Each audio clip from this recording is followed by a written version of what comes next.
South Korean cosmetics exports quadrupled from $1.6 billion to $6.3 billion between 2014, the year I got assigned to Korea, and 2018, the year I moved back to the United States. Having gained a cult-like following around the world, the K-beauty industry is projected to be worth $13.9 billion by 2027. Korea's advancements include an enthusiastic embrace of consumer beauty for everyone and a look that's free of surprises. No blemishes, bulges, or hairs out of place.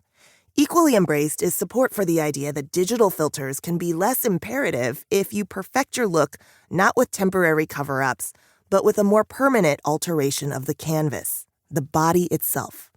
That's possible thanks to developments in science and technology, skincare products, injections, and plastic surgery. But the sought-after result of all the beautification work is for it to appear like there was no work done at all. The future I glimpsed brought technological innovation to the surface of our faces and bodies while promising consumers choice and self-expression for the whole process. Within my first year in Seoul, I found that the flaws I only privately identified when I stood before a mirror were amplified constantly, either out loud, through comments from strangers, or through the incessant reminders of the criteria for what counts as pretty. At the same time, I couldn't, nor did I truly want to, escape all the beauty consumerism of the place. I went back and forth over those years on whether to give in and try a medical spa procedure or dip into Botox because everyone did it. At some point, it stopped feeling like a choice I wasn't making, but instead a mandate I was refusing. Though I never could commit to injections and surgery, I did go all in on face massages, pore vacuuming procedures, and skincare products that lured me in with sumptuous packaging. Do I want an affordable eye cream so I can wake up looking fresh when I'm not? Yes. Or foot masks that get my feet to feel as soft as a baby's bottom? Get me that 12-pack, please. For those with the money to self-optimize, what kind of relationship with ourselves and one another are we ultimately pursuing? How do we reconcile the idea of self-care through consumer spending and actual care?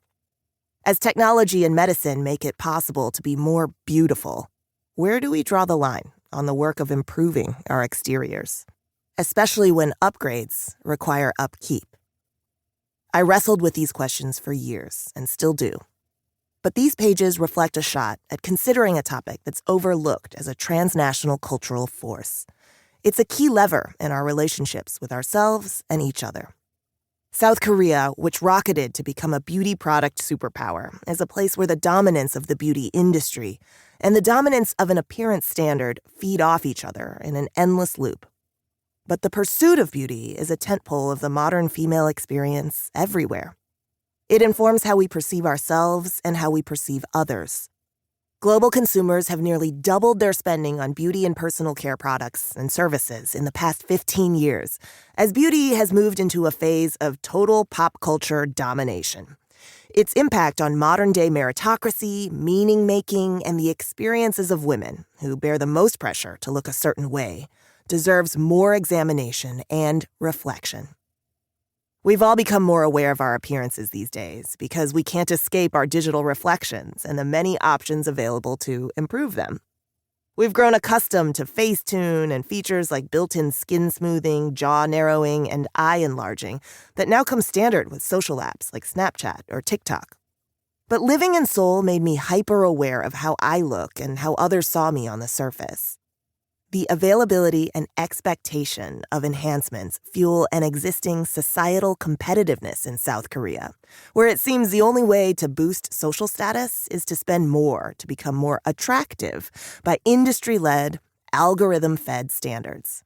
The winners look like K-pop idols, actors, and beauty influencers who set specific aesthetic markers for the rest of us to follow.